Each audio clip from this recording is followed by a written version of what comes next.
Hopefully you find what I have to say today not threatening and scary, but provocative somewhat. I'll be talking more about concepts than about research, although I will be talking a bit about some research results.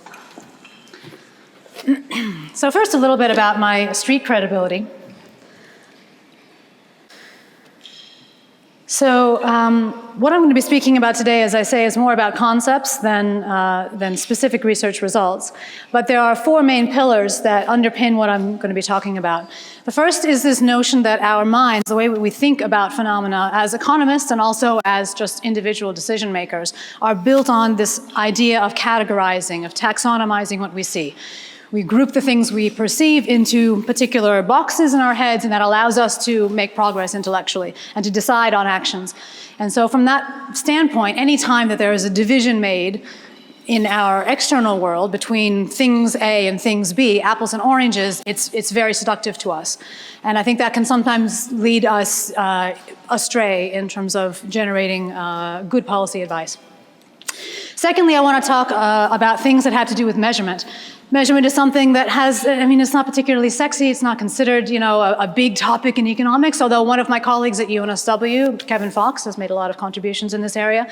But I want to remind everybody how imperfect measurement really is, and how when we measure one thing, again, it can be very seductive to think that that is where the whole story is happening. And oftentimes that is not the case, and again, particularly in the area of gender, sometimes that can lead us astray. The third thing is I want to speak about the importance of acceptance of oneself and acceptance that one feels in the broader society for one's own nature, or what one is, what one wants, what one is drawn to or seeking. Because when one doesn't have that acceptance, either oneself internally or when one senses that the norms aren't accepting oneself, then it's hard to go as far as possible, as far as one's potential would lead. And so I think that's a very important input to welfare at the individual level and at the social level as well.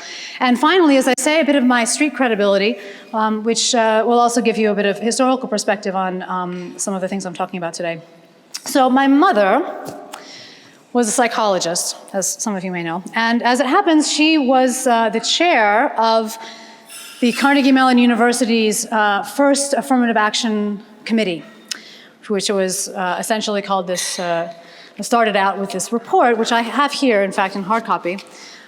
So she wrote a report for this commission called the Commission on the Status and Needs of Women at CMU. It was in, I think, 1971, November 1971, that this came out. It was spoken a couple times about at the conference that the CSWEP began in 1972. Right? So Committee on the Status of blah, blah, blah women was a standard thing back in those days. But this is one of the first affirmative action related groups that there was at a university.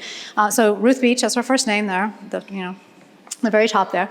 So she wrote this report on essentially, the position of women at the university relative to men. Pay gaps, perks and whatnot. And it was prefaced by a lot of historical context. That's my mom. So chapter 1, she has a big quote about, how American society has entrenched sexism and hasn't been enough aware of it. It has been aware of racism. It has been aware of differences in and treatment of people by religious status, but not as much in terms of differences in treatment of people by their sex. And so that's how the entire thing begins. I'm happy to share it around if anybody's interested to see. It's all in this old typey language. And the first thing I wanted to say is just this bit of historical perspective. So this paragraph here I want to read out. In the academic world, women have been losing ground for some time. This is 1971. Since the 1930s, women have received decreasing proportions of master's and doctor's degrees and faculty appointments. So going down since the 30s.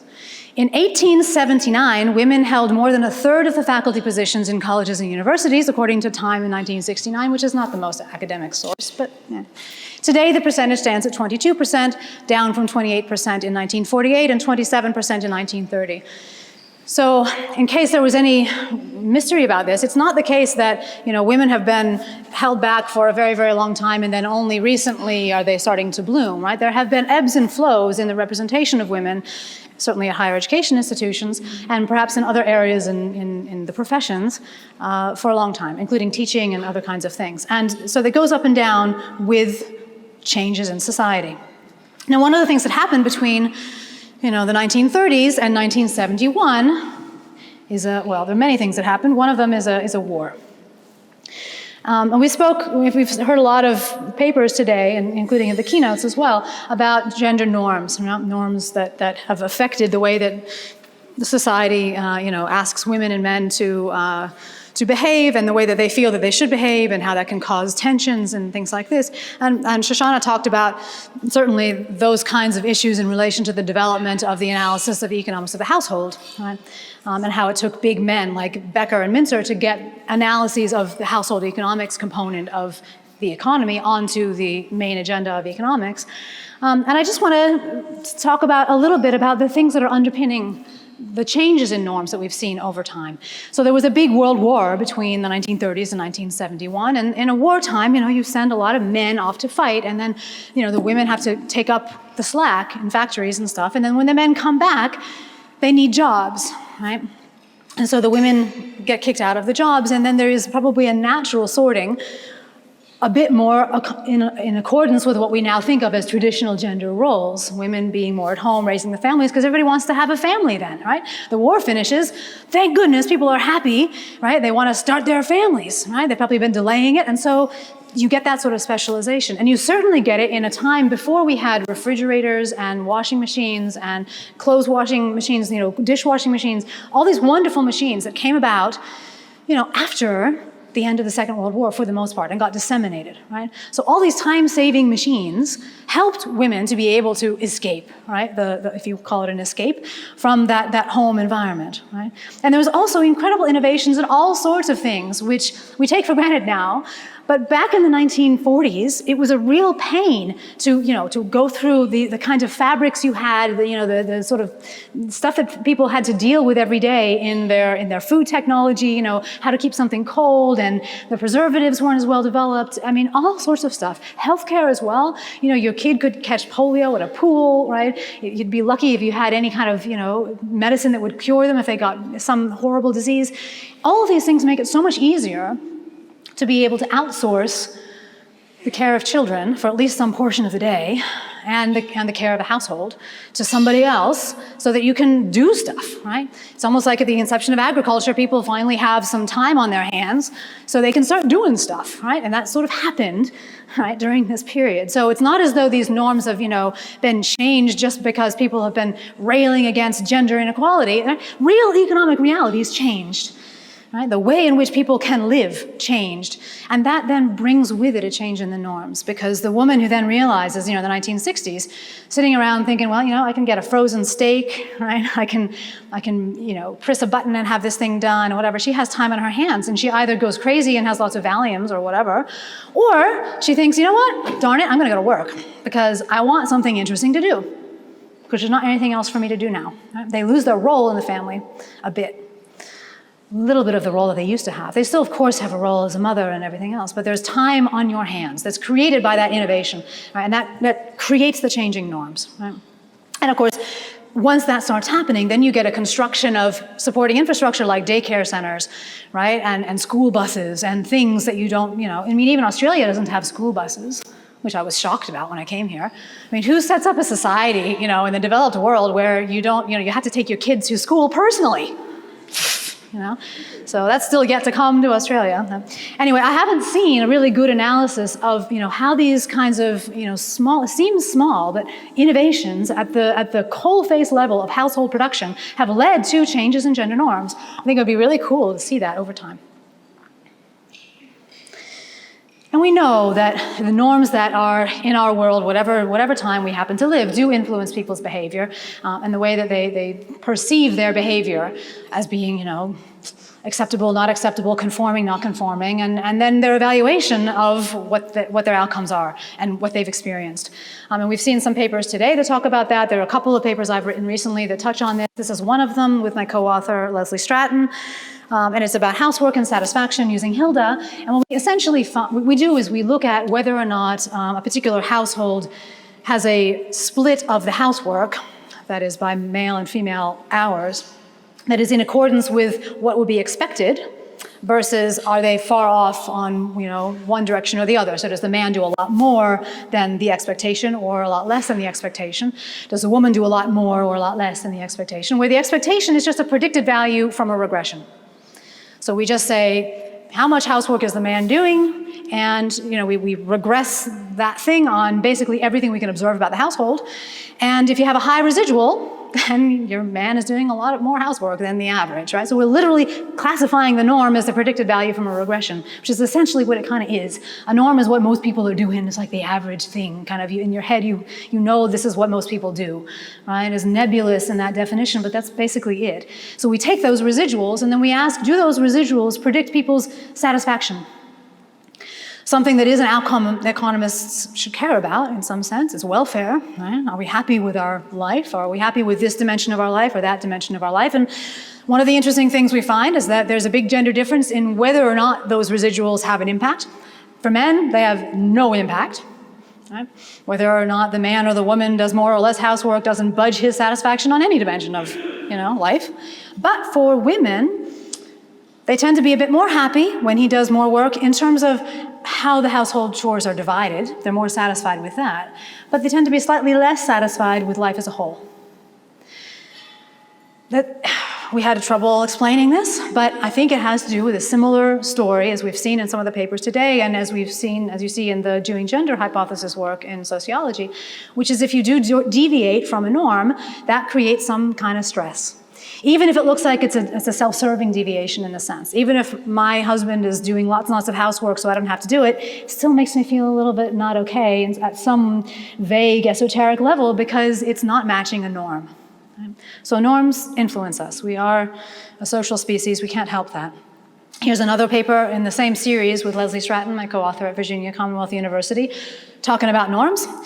Probably most of you in the room know the BKP paper, Bertrand, Kamenika, and Pan paper in 2015 that was published in the QJE in regard to female breadwinning, where they used the NLSY 79 and the PSID and some other data sets to try to determine whether having a female breadwinner in a mixed gender household is a negative factor for the relationship stability. So do you get divorces more frequently in households that are headed by a woman who's earning more than her man? And so we wanted to see whether this was, they do find that that's the case, right? We wanted to see whether that was true in more recent data. So we basically replicate their work using the NLSY 97 and also using HILDA. And we find that the importance of the female breadwinning phenomenon has significantly decreased in the younger and more recent data. But for younger cohabiting partnerships, it still seems to be a thing. Okay, it still seems to be more likely to break up families sometimes. And we put that down more than to something gender-related, to a market-based mechanism. If a woman is in a cohabiting relationship and finds herself to be out-earning the man, she probably looks around and says, well, you know what, I live in a world in which the average difference in income between a man and a woman is in the man's favor. I haven't put too much into this relationship because it's only a cohabitation. Don't have kids, for example. I'm young, blah, blah, blah. You know what? I think I can probably do better. So she initiates a rematch. Right? And this can happen also from the male's perspective, right? You can say, you know what, I don't feel real comfortable in this scenario because she's out-earning me, and that just, something's not right about that. Even if he's not thinking it consciously, Victor Levy, it can be still something that is perceived, right? And that can then influence our behavior, right? So that is what we find. We basically spin an economic story rather than a specifically gender story. This could be happening to any two groups, but if the norm is a difference in favor of one group, then a deviation from that norm is going to do something to the way you perceive yourself and your situation. So I want to talk a little bit about measurement. So those things are measuring certain aspects of these relationships, right? Does the woman earn more than the man? Or, how is housework divided specifically? But there are so many other dimensions of our lives, right, which influence our satisfaction, which influence our economies, because they drive how much we can get out of ourselves and how much we can reach our potential. And it's so important to remember that when you measure something, that act of measuring it draws attention to it, and it implicitly privileges that thing over anything else. And traditions in positive economics, sometimes overemphasize the measurable and make you think that somehow if you have a theory in which something that you can't measure is an important phenomenon, that somehow that theory doesn't count as a real theory, right? Now, testability is one thing. Yes, sure, you want to find a test of any theory. That is the mark of a good theory. But a theory that has something that's not currently measured as an important phenomenon within it is just as good a theory as something else. And sometimes it's actually a better theory, because it's not locked into the notion that measurement is truth, and the only thing that should be, considered in building a model of the world is what we happen to be able to measure at the moment.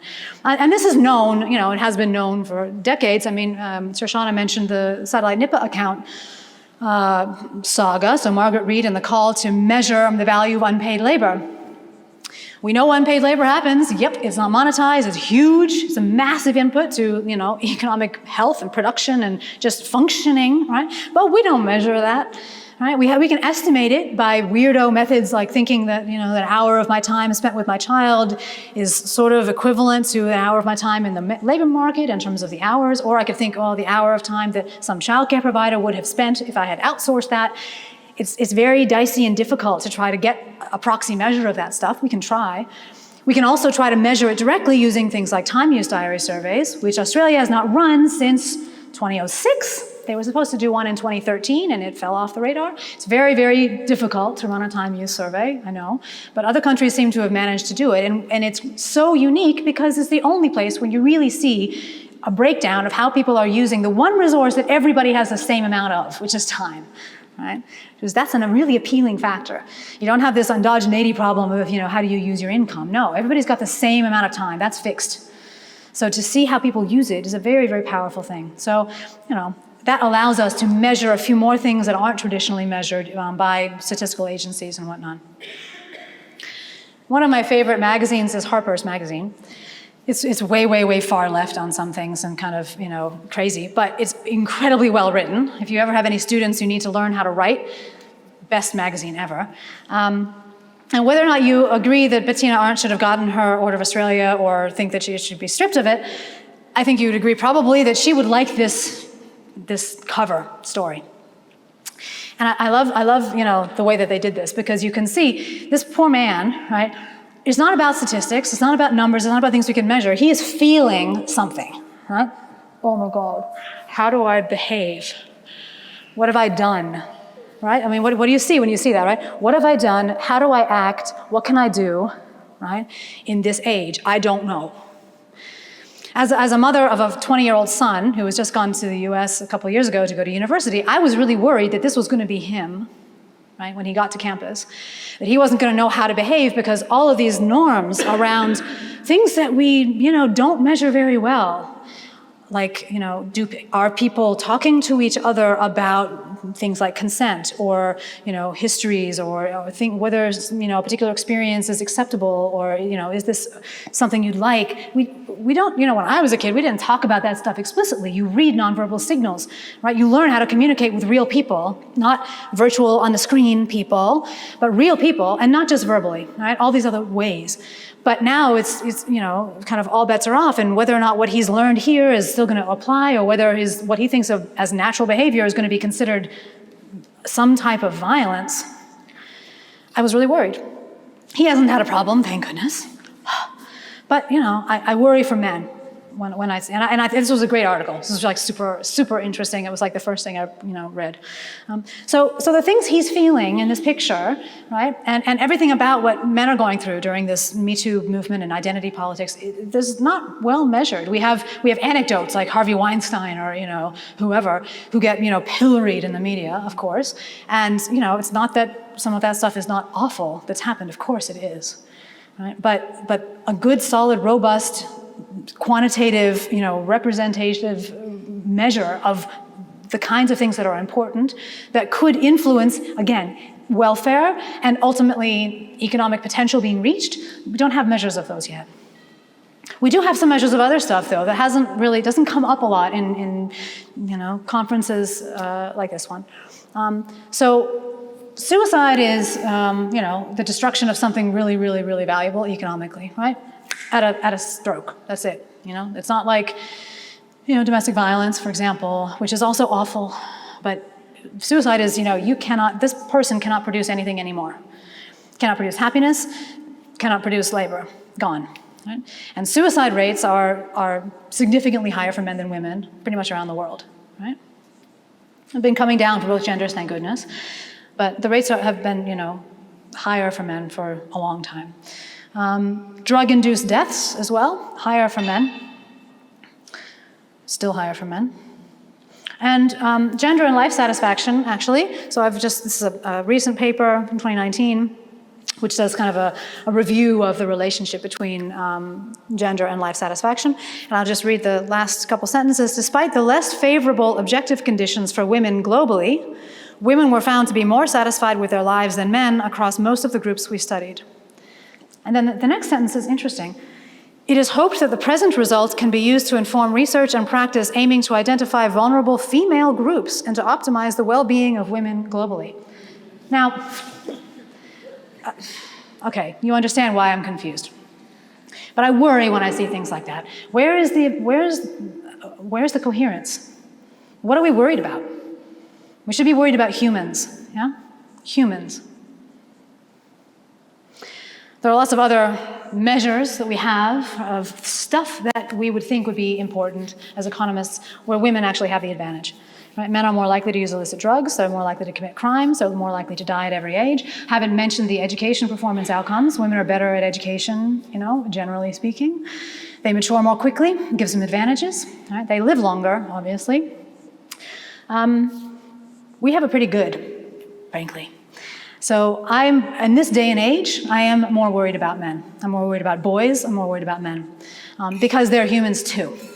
Right? Men are humans and women are humans. That is what it is to be a humanist, is to have that belief. And so if I were going to describe myself as anything, I would say I'm probably a humanist. And some of the stuff that we don't measure, is probably underlying some of these differences.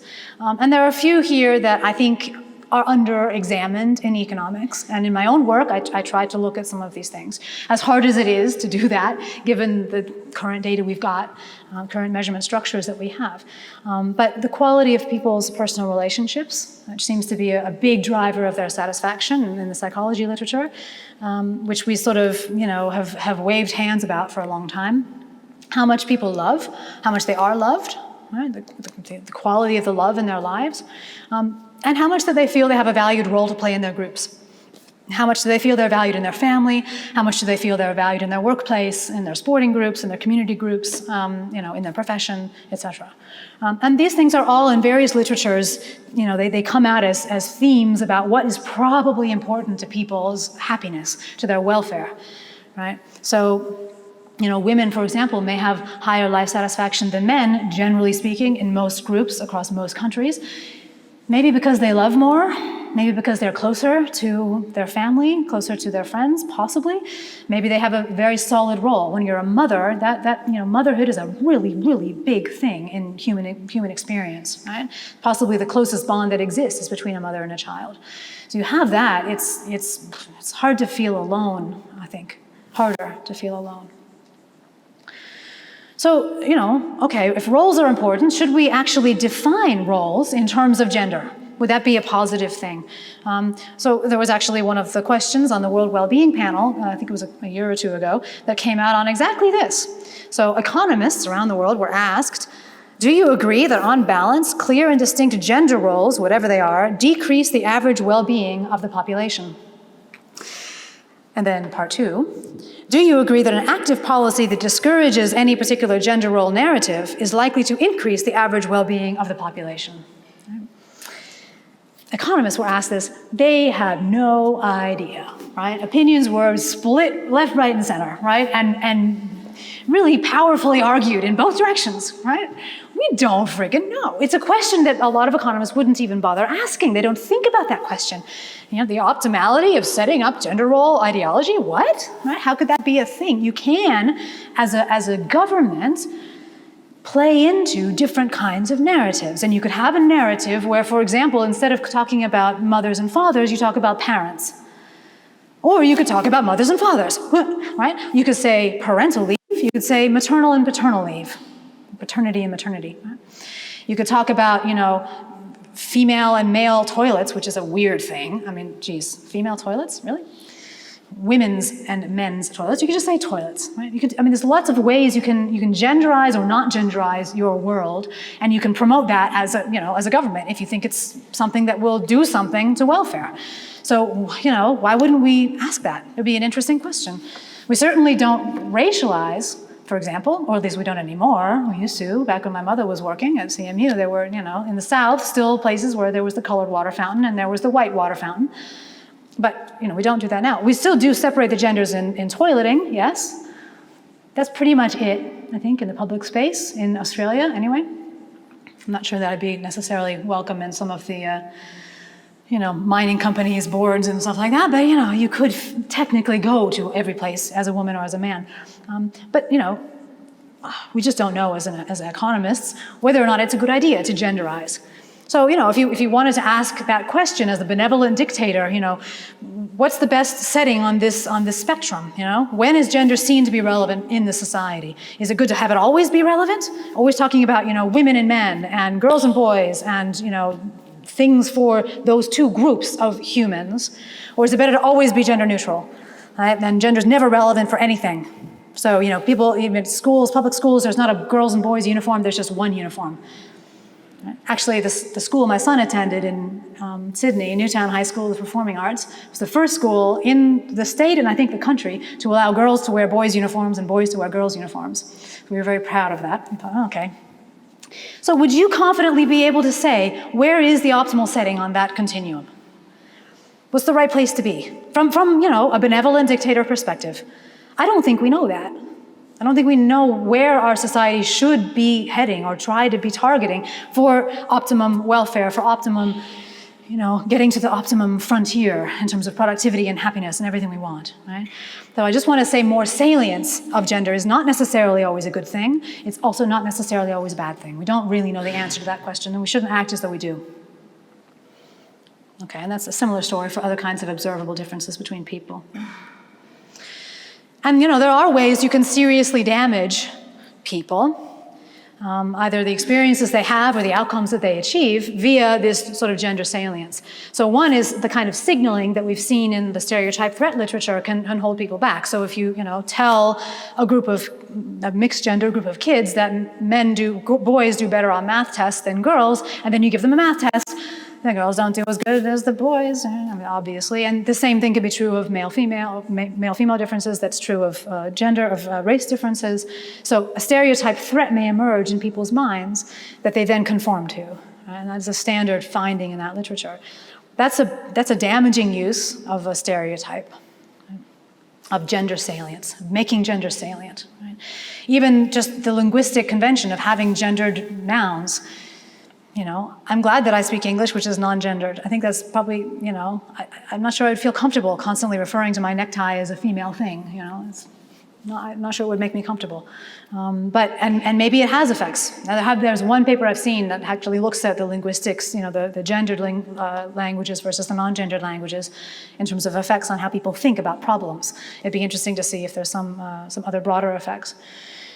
It's also, can be damaging if you privilege one gender's experiences or outcomes over another gender's experiences or outcomes, right? Just to say, this is the thing that matters. It can make the other gender feel excluded. It can make the other gender feel like less of a, has a right to sit at the table. And of course, the idea of linking a moral disapprobation to either gender's experiences or outcomes. So this is the non-acceptance part. If somebody senses that their way of being is not acceptable in society, that's very stressful, right? Like that's what that is, right? Oh my gosh, maybe I am a person who is not accepted as I am in this society. And you can look at some signals of, damage at the individual level being things that we've seen today a bit in our social media. The victimhood mentality. These are things that have happened to me, and I've been repressed, and I've been beaten down, and I've had this, and I've had that, and woe is me, right? That's not helpful, right? It's not helpful. What is helpful is to say, okay, the past has been the past, even the present. There are some things that are not good, but I can take good things A, B, and C, and I can go forward, right? That is a positive growth mindset, to use one of the titles of a paper today, that helps us to get over and beyond our psychological blocks and be able to achieve what we can achieve. When you see somebody have a phobia of particular kinds of activities or feel like, oh, I'm not sure whether it's, okay to do this thing, they get in their own way about stuff, that's a signal. Something's going wrong somehow. So I get a lot of girls coming through at UNSW in first year thinking that they're bad at math.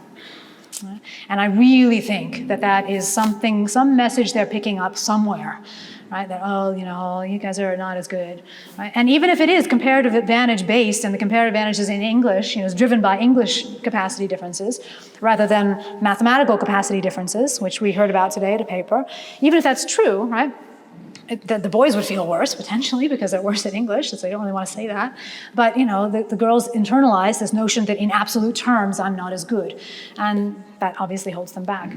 A sensitivity to triggers, the need for safe spaces, and the whole, dialogue in the US campus environment about, where can I say this, and the threats to academic freedom, those come as well out of, I think, damage to individuals' beliefs about themselves and about the world. And sometimes even lower than expected sexual frequency. That's not the only reason for that, but there's an epidemic today, younger people having not enough sex, right? And that's just bad, right? And I think one of the drivers could be this, because sex is a domain where obviously the differences between the genders are really salient. And if there's been more salience in the broader society, then people are going to carry that to that domain, and they may not be comfortable with themselves in various ways that impact on that behavior. Also, at the social level, you can see over-provision of goods or services or other kinds of resources to suit one gender over another.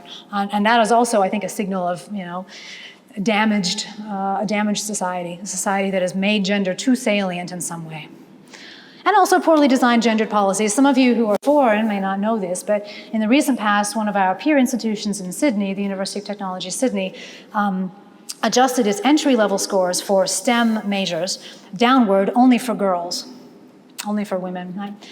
And this was a policy that passed at the highest levels of UTS, obviously, and then they put this into practice, and then it was roundly pilloried because, what are you doing? That's not affirmative action. That's just letting in people who aren't as qualified. That's what that is, right? Again, in my mother's day, affirmative action was about you have two equally qualified candidates, one of them's a woman, you hire the woman. Right? It is not, you have men and women, and we want the same fraction of each no matter what the quality is. That's not affirmative action.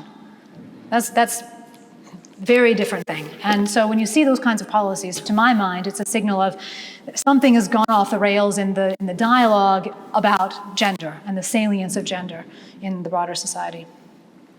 So here are a few other measures that you might, just to throw out some ideas, we might want to think about as economists, as signals of discrimination or a kind of real implicit bias against one gender or the other in our society.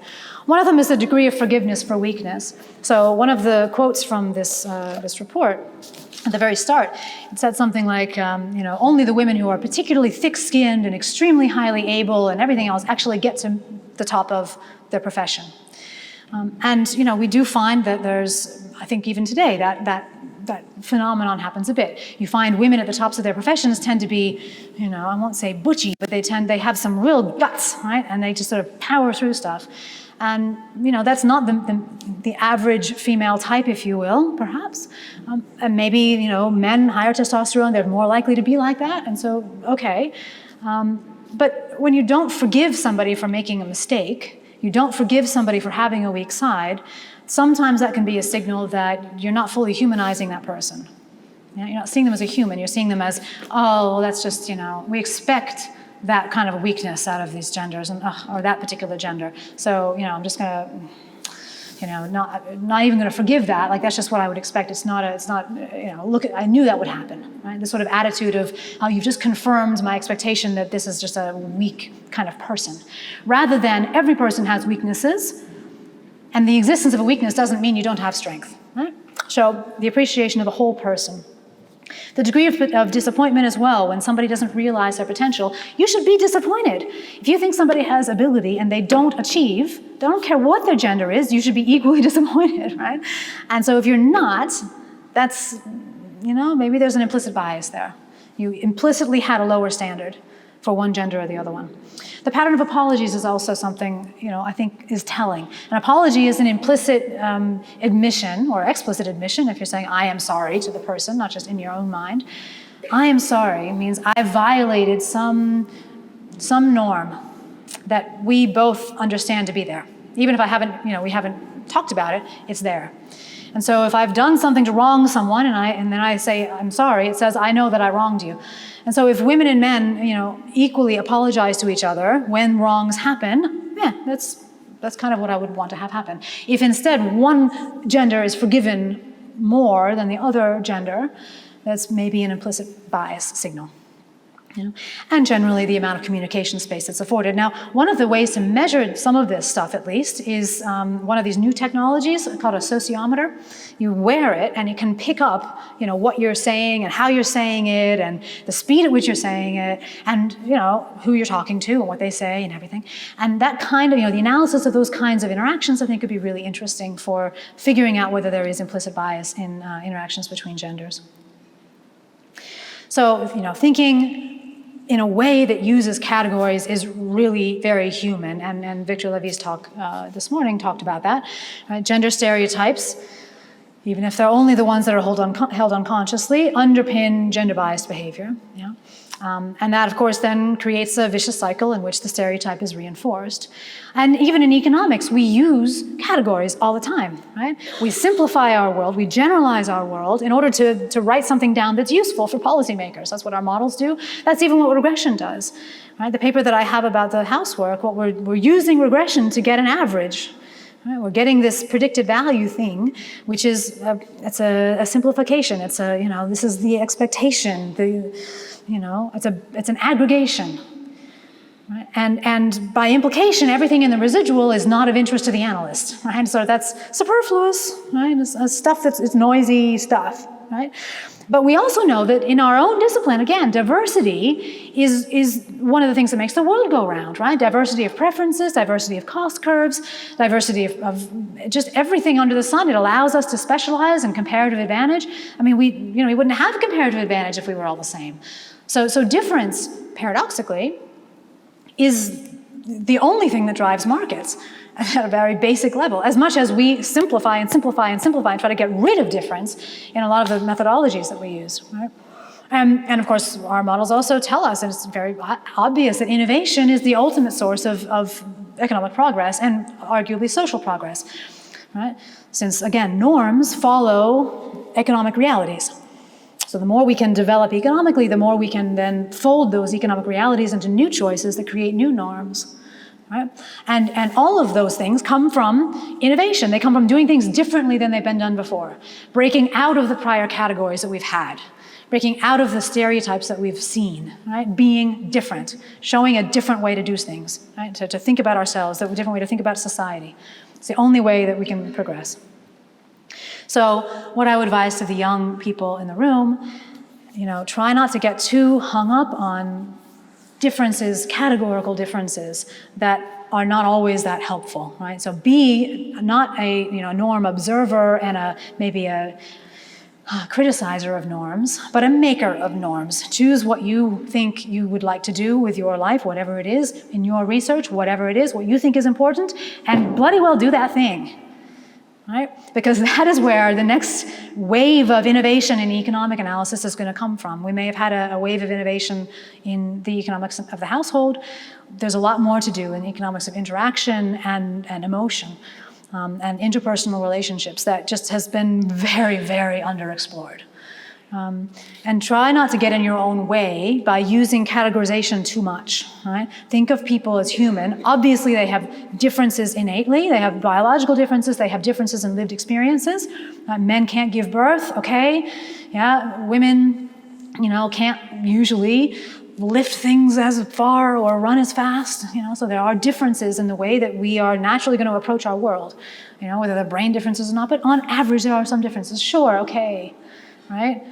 There's so many more things that are the same. There are so many more things that are the same in the way people are, the way they interact with their world, the way they think about themselves, the way they are driven.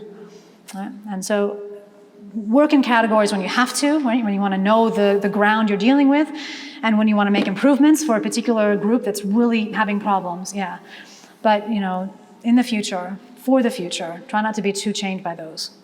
And certainly don't buy the equivalence of measurement and importance. Just because we measure it, it doesn't mean that that's the important thing. It doesn't mean that's the core thing that should be in a theory, right? It might be the ultimate final outcome of some theory that is really drawing on things that we don't yet measure well. We don't observe them. So we can't write down our theories in terms of things we measure most of the time. If you can write down a theory entirely in terms of things that are measured, it's probably not a very good theory. So a few frontiers that you might want to think about if you're young and, you know, ambitious. We really have not analyzed love in this discipline. They haven't analyzed it in psychology either, except in relation to attachment theory and, you know, geese following each other and stuff like that. There's just not enough of it. I've started to write on it a few years ago, and we need more people writing on love. Power, you know, interpersonal power, power in groups, how it influences people's economic position, the input that power is to economic outcomes, under analyzed, and interactions, how people interact with others, how they build their networks, how that sort of process of the creation of, again, another really important input to economic analysis, how that creation happens. And so, to borrow from Shoshana's slides the other day, you don't have to wait for the male stars to discover that this is an interesting area, just do the research. Okay, that's all. Thank you.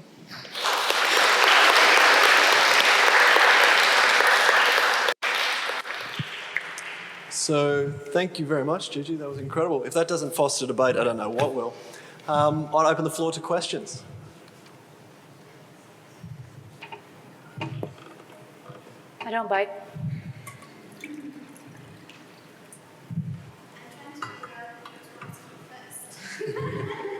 So I might kick it off.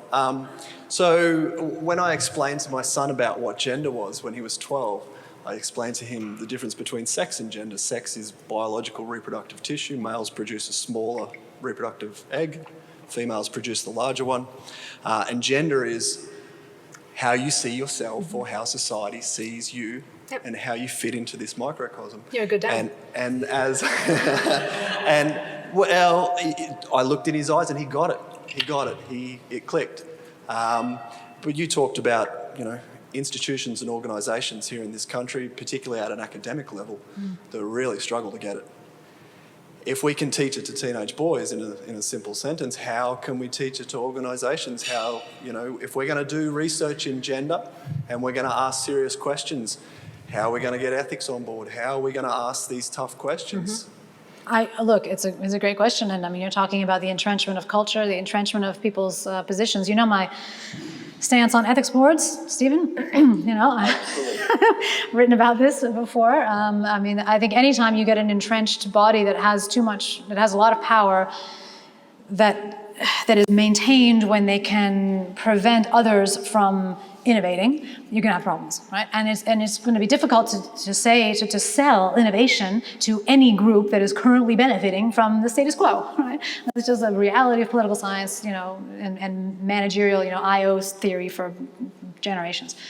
So in terms of what we can do, I mean, you know, what I try to do is I work steadily, slowly around the edges where possible. I team up with people in other countries, you know, when that seems to be beneficial because you can't get the approval here. You know, you find a way. I mean, that's what you know people have done throughout the ages, trying to innovate. When the status quo has said you shouldn't, you just say, you know, I don't really care, and I'm going to just try. All right, you just have to keep trying, and know that at some level, if you're true to yourself and what you think is important, that is something you can take. You know, you can sleep well at night. Right? I really hope that the ethics bodies, you know, heads and chairs do not sleep well at night. I hope so, because at least implicitly, at some level in the unconscious mind, they must know that they are getting in the way of science. They are getting in the way of innovation. They're getting in the way of us discovering things about the way that Australian society works, the way that, you know, human motivation is structured. I mean, all sorts of questions people would love to be able to ask.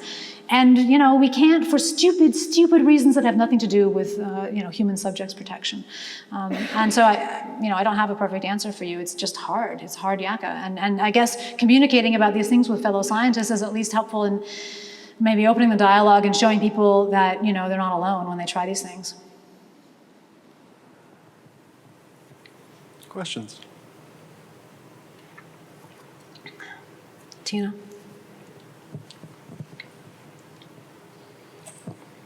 Thanks, Gigi. Very thought-provoking, which I personally like. So I'm really struggling with what to ask because, many questions comes up to my mind. I'm just thinking about the idea of norms or the fact that you feel like there has been a sort of conversation where women, the way we present the findings, especially when we talk about gender gaps, it seems that women, we have a narrative where women are disadvantaged. And you say, well, think about the fact that things are changing. So I think what is happening is that men and women are starting being more and more equally in the same space. But since these have been, predominantly inhabited by men, you find yourself around norms that don't completely fit you. Something very, very simple that I noticed today when we were around the tables listening to one of the parallel sessions. There were many seats everywhere, but the simple way women take up space and men do it. So the few men that were in the room, they were sitting this way. That's how I see. They were, and all the women were occupying, So there were generally on the tables there would be like 6 women and 4 men, and I really like to notice these things. I also. No. You're not. I'm not. You're getting it wrong. I'm not saying this to say that that's a wrong and a right way to occupy the space. I'm just saying that in very simple and plain things, while we are in the same room, and actually I look around, I wanted more and more men in this workshop because the conversation on gender is something that should concern everybody independently of their gender. So when you talk about gender setting or gender setting, I think everybody should be talking about gender and the differences and how we can reconciliate them. I'm not one who wants to completely, I like to be different. I am different on so many levels. I am the shortest person in the room 90% of the time, and that's absolutely fine with me. Generally, I'm one of, an immigrant, so I'm always different on some level. In my experience, when I started, I set up WEN here in Queensland, I find myself in rooms where I was different on many levels, not just because I was a woman. I was the youngest person in the room, the least experienced, the immigrant. It's like there are so many ways in which you're different. I think what we should teach people that they should feel comfortable about their differences, and they should not be seen as dichotomized. No, totally. And that is very, very difficult. One thing that struck me about the things that you were saying when you were talking about apologizing. So you say when you apologize, you are admitting that you made a mistake, that you violated something. Yep. You have no idea how different that is culturally for an Italian, because this is who I am, than it is for a British person. So when Italians never apologize, let's start with this. If they ever do that, you don't know me. But we never apologize. But when we get there, it's a point where we are admitting that we're wrong and we are willing to make a change. Whereas I feel like in the Anglo-Saxon culture that I've been exposed to living in England and here is just an admission of guilt, but no further action is gonna be. And that for me is like a huge frustration, or, so like these differences are not just based on norms. You were talking about how gender is perceived in languages. My culture is very, very gendered.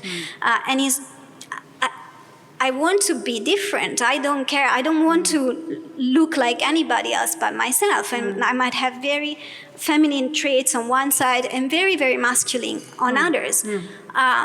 So this dichotomization exists, but I think it's about understanding that we have a mix of all of that, and there should be respect. How do you send this message through? Because, categorizing is the easiest thing that we can do. Yeah. Look, I mean, so you're kind of making my point. I'm not sure there was really a question in there, but I have a couple of anecdotes.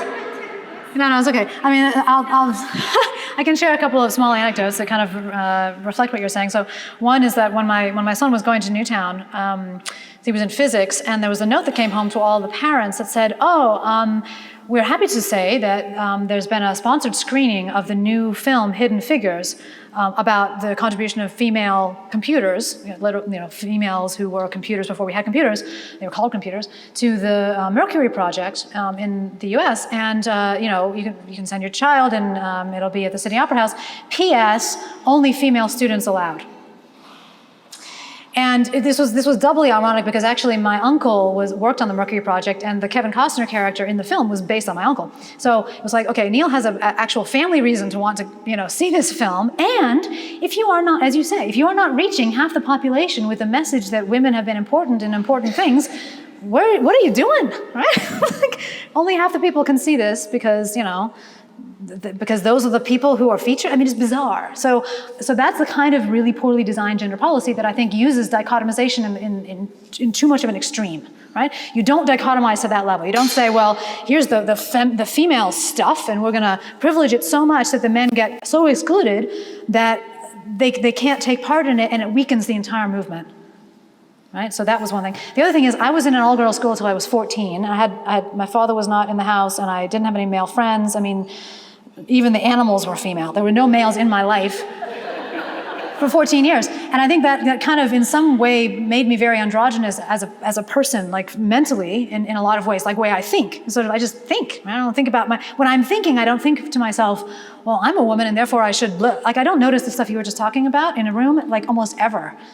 Who's sitting where and how and what. I mean, I didn't even notice when I'm the only woman in the room, right? I just don't notice those things because it doesn't matter. Like, why would it matter? But I know some people really do, because they have a different lived experience in a much more gendered environment when they were a child. Mine was, funnily enough, not gendered at all because there was no gender. Because there was only one, which means there is none, right? Everybody's the same in that dimension. So today, when I was asked a question the other day by some poor PhD student who was doing a survey. She's like, so as a woman, what do you think about UNSW as an employer? And I had to say to her, I don't think about my employer from a gendered perspective. I just don't think about it in terms of being a female. I think about it, is it a good place to work? Does it have good things for me as a person, right? And partly it's because I'm not in the market for a breastfeeding room anymore, right? And maybe I would have thought about that if I were, but it's the genderization of that kind of question even, I think can be a bit unhelpful because we want the best workplace for everybody, for every worker. And that includes people with differing needs. It can be women, can be men, can be disabled people, can be older people, can be, just so many, as you say, people are diverse along a range of dimensions, and that's what makes the world go round. I would also say if you want to be uplifted in terms of how to communicate with the next generation about acceptance of diversity, I would highly recommend the new Netflix series called Sex Education.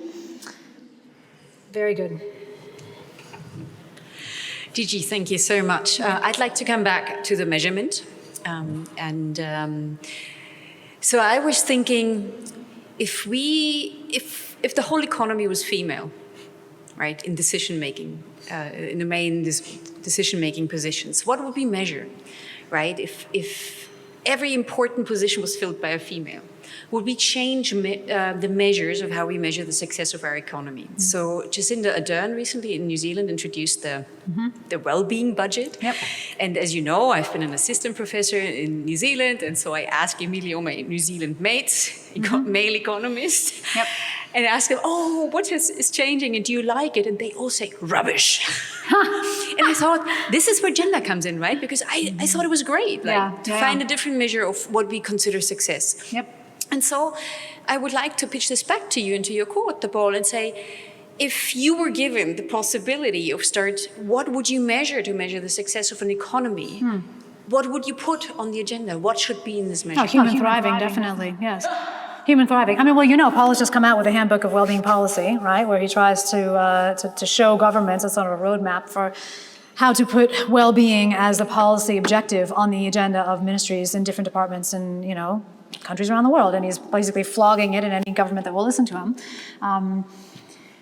I think that's a very worthy objective. And, I don't think that people are going to give up on the idea of outcompeting other nation states. I think they are still going to want the nation state to deliver to them, a front-running position. They want to be better than blah, blah, blah. And getting people to accept that being better than country B is about being happier than country B. They're not quite there yet. I think the people are not quite there yet. I think people still want growth, right? And we keep pitching growth to them, so we're kind of not always helping that narrative.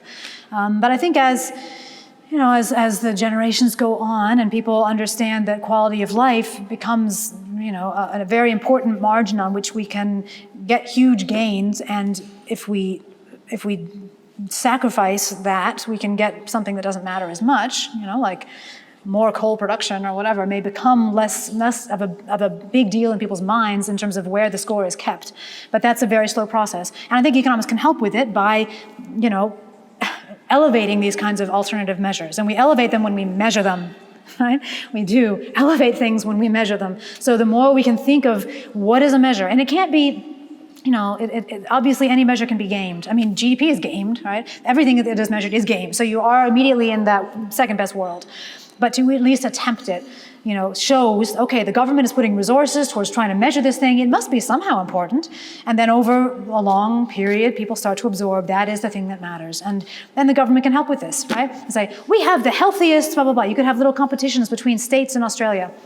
And say, who's got the healthiest children? Who's got the most wonderful workplaces?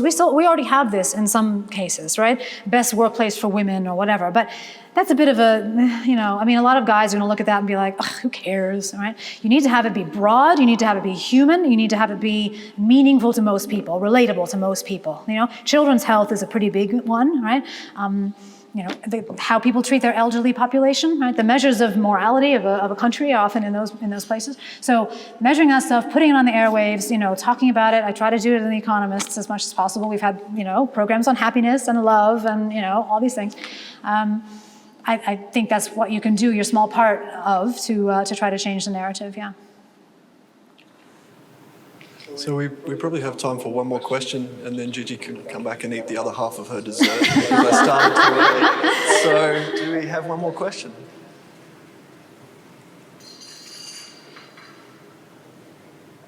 Please put your hands together and thank Gigi Foster.